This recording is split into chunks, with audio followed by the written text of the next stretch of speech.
जमुई समाहरणालय स्थित संवाद कक्ष में भवन निर्माण मंत्री बिहार सरकार सह जमुई जिले के प्रभारी माननीय मंत्री अशोक चौधरी की अध्यक्षता में जिला कार्यक्रम कार्यान्वयन समिति की बैठक की गई। जिलाधिकारी द्वारा प्रभारी मंत्री अशोक चौधरी एवं विज्ञान एवं प्रौद्योगिकी मंत्री सुमित सिंह का स्वागत किया गया। प्रभारी मंत्री अशोक चौधरी के द्वारा बैठक में सभी विभागों के पदाधिकारियों से उनके विभाग से संबंधित योजनाओं के बारे में जानकारी प्राप्त की एवं उक्त योजना से जनता को किस हद तक लाभ मिला है, इस बात की भी जानकारी ली गई। कार्यक्रम के दौरान जिलाधिकारी अवनीश कुमार सिंह, पुलिस अधीक्षक डॉक्टर शौर्य सुमन, विज्ञान एवं प्रौद्योगिकी मंत्री सह चकाई विधायक सुमित कुमार सिंह, झाझा विधायक दामोदर रावत, सिकंदरा विधायक प्रफुल्ल मांझी, एमएलसी अजय सिंह, जिला परिषद अध्यक्ष दुलारी देवी समेत जिले के वरीय पदाधिकारी बैठक में मौजूद रहे। कार्यक्रम के दौरान प्रधानमंत्री आवास योजना के लाभार्थियों को किश्त की राशि मुहैया कराई गई।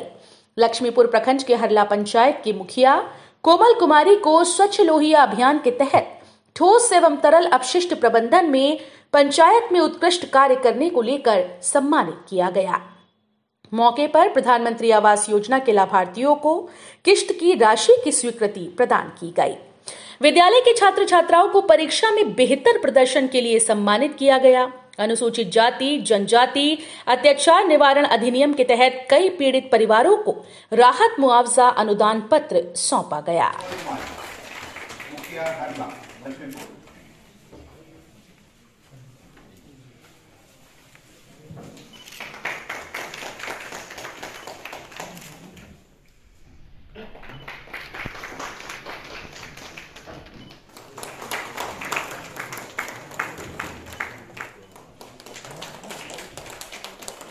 कितना दिन में मिला? दूसरा के बाद तीसरा कितना दिन में मिला? 4 महीना। बैठक आज समीक्षात्मक बैठक थी। सभी हमारे जनप्रतिनिधि भी बैठक में उपस्थित थे और सभी पदाधिकारी जिले के सभी पदाधिकारीगण थे। जमुई सुखाग्रस्त जिला है। जिले में सिंचित भूमि का रकबा कैसे बढ़ाया जाए, इस पर चर्चा हुई और माननीय संजय झा जो मंत्री जल संसाधन हैं उसको जनवरी के 2-3 वीक में लाने का प्लान कर रहे हैं, जिसके साथ जो पदाधिकारी और जो उनके आला अधिकारी हैं उनके साथ और डीएम के साथ कैसे सिंचित भूमि का रकबा और हम जमुई ज़िले में बढ़ाएं, क्योंकि पिछले साल करीब लगभग 2 लाख मीट्रिक टन चावल का उत्पादन जमुई में हुआ था और इस बार मात्र 40 लाख मीट्रिक टन चावल हुआ है। तो आने वाले समय के लिए हम इसको कैसे जमुई ज़िले को सेफ रखें सुखाड़ के लिए, तो उसके लिए लिफ्ट इरिगेशन से लेकर लघु सिंचाई मंत्री को भी हम लोग बुलाएंगे। उस पर हम लोग क्या क्या स्कीम ले सकते हैं उस पर भी हम लोगों ने चर्चा की है और इरिगेशन से हम लोग और कैसे अपलिफ्ट कर सकते हैं उस पर हम लोगों ने चर्चा की है। तो सिंचाई मंत्री जी को बुलाने, क्योंकि जो सिंचाई विभाग के इंजीनियर थे उन्होंने कहा कि बहुत सी ऐसी योजना जिसमें राज्य सरकार का निर्देश या वहाँ से क्रियान्वयन होगा, तो वैसी परिस्थिति में इसका लिया गया। मुख्यमंत्री ग्रामीण आवास योजना के तहत 100% आच्छादन हो, उसका निर्णय लिया गया है कि कोई भी व्यक्ति जो मुख्यमंत्री आवास योजना से छूटे नहीं, उसके लिए नया फर्दर सर्वे करा करके और जितने भी लोग हैं उनको इनकॉर्पोरेट करने का निर्णय किया गया है कलेक्टर साहब को। हम समझते हैं जनवरी फरवरी के फर्स्ट वीक तक या मार्च एंड तक, इस फाइनेंशियल ईयर के अंत तक उसका किया जाएगा। बीड़ी मजदूरों में जीविका को एक्सपैंड करने का निर्णय लिया गया है कि जो हमारे बीड़ी मजदूर हैं उनमें हम जीविका के जो सतत जीविकोपार्जन योजना है और सरकार की जो अन्य योजना है उससे बीड़ी मजदूरों में और ख़ास करके ट्राइबल एरियाज़ में इसको हम लोग और बढ़ाएं, उसका एक दिशा निर्देश दिया गया। SC/ST विद्यालयों में जो परसेंटेज कहीं कहीं कम है, जैसे अगर 100 का है तो 80 हैं, 20 का रिक्तियाँ हैं या कहीं 17 की रिक्तियाँ हैं, तो उन सब रिक्तियों को आने वाले 1 महीना के अंदर भरने का निर्णय लिया गया कि उन सभी रिक्तियों को आवासीय विद्यालय 100% हमारा उसमें परफॉर्मेंस हमारा वहाँ पर हो, उसका निर्णय लिया गया है।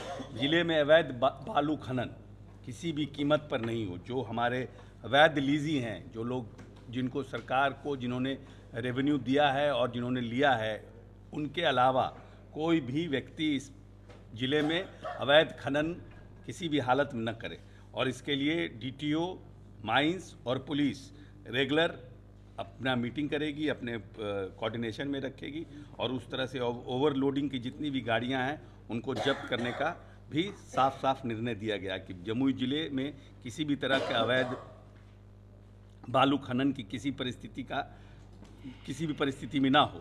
सिविल सर्जन को ग्रामीण इलाकों में भी हेल्थ कैंप करने का निर्णय दिया गया है कि नए साल से हेल्थ कैंप ग्रामीण इलाकों में लगाए, जहां पर हमारा अस्पताल नहीं है या जहां पर अस्पताल है, आई camp, dental camp, general camp लगाने का निर्णय लिया गया है, जिससे कि हमारा फुटफॉल हॉस्पिटल्स में बढ़े। क्योंकि 40% लास्ट ईयर हमारा फुटफॉल था, मरीजों की जो संख्या थी पूरे पॉपुलेशन का 40%। तो हर साल हमारा बढ़ना चाहिए, 5%, 10% हमारा हर साल बढ़ना चाहिए, क्योंकि हमारा हेल्थ फैसिलिटीज़ हम बढ़ा रहे हैं, एक्सरे बढ़ा रहे हैं, सिटी स्कैन बढ़ा रहे हैं, वही डायलिसिस का हम लोगों ने किया सब लोग। तो हमारे यहाँ फुटफॉल बढ़ना चाहिए। जिस तरह से हमारे हेल्थ सेक्टर्स में एक्सपेंशन सरकार कर रही है, हॉस्पिटलों का निर्माण, तो हमारा परसेंटेज बढ़ना चाहिए। तो हमारा परसेंटेज नहीं बढ़ रहा। लास्ट ईयर भी 40% था, इस साल भी जमुई में 40% है। तो ये कम से कम 50%, 60% तक जाना चाहिए। तब तो लोगों में विश्वास होगा कि सरकारी अस्पताल जो है वो और बेटर हो रहा है। तो इसके लिए हेल्थ कैंप लगाने की आवश्यकता है और सिविल सर्जन को निर्देश दिया गया है। दाखिल खारिज में पारदर्शिता बरती जाए। बहुत शिकायतें आ रही है कि दाखिल खारिज में सीओ की मनमानी चल रही है।